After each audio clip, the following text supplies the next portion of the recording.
Welcome to your One Day Webs video tutorial. In this section we're going to deal with your media area.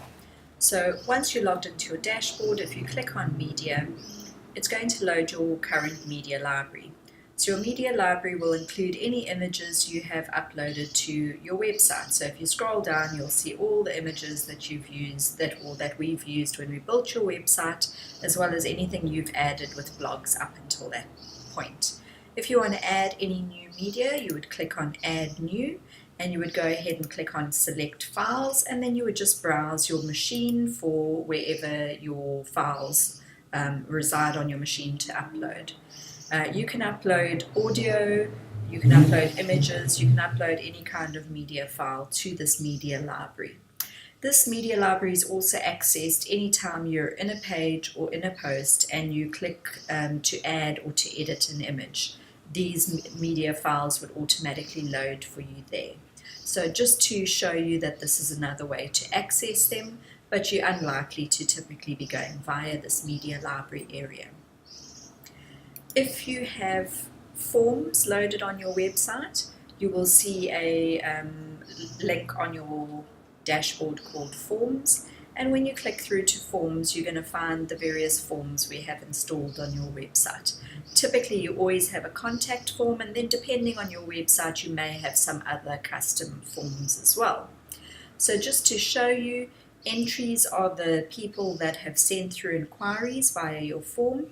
When you mouse over contact or your form name and you click on entries, you'll go through to a screen that shows you all of the entries of the people that have sent submissions to your form.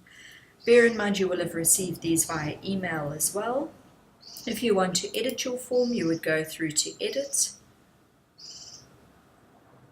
and it will load your form editing area. So you'll see my contact form at the moment has first name, last name, email, website, and it has a drop down of the contact type, and there's a message to say how can we help you.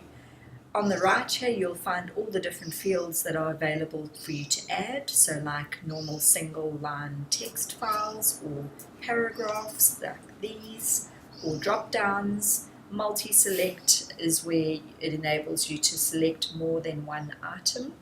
Checkboxes, radio buttons, etc. etc. Under advanced fields you'll also find preloaded things like name, date, time, phone, address, website, email, the ability to upload a file, etc. And these are all pre-formatted so that these get loaded correctly.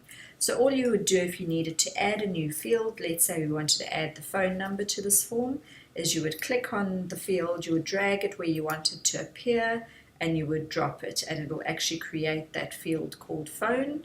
If you needed to see the settings for that field, you click on the little arrow and that pops down all the settings. So if you wanted to change that description to mobile, phone, or whatever the case is, that's where you would do it. It also shows the format of the phone number, so you can have your normal local format or international format, whether or not it's required, whether it's a required field to be filled in, etc. etc.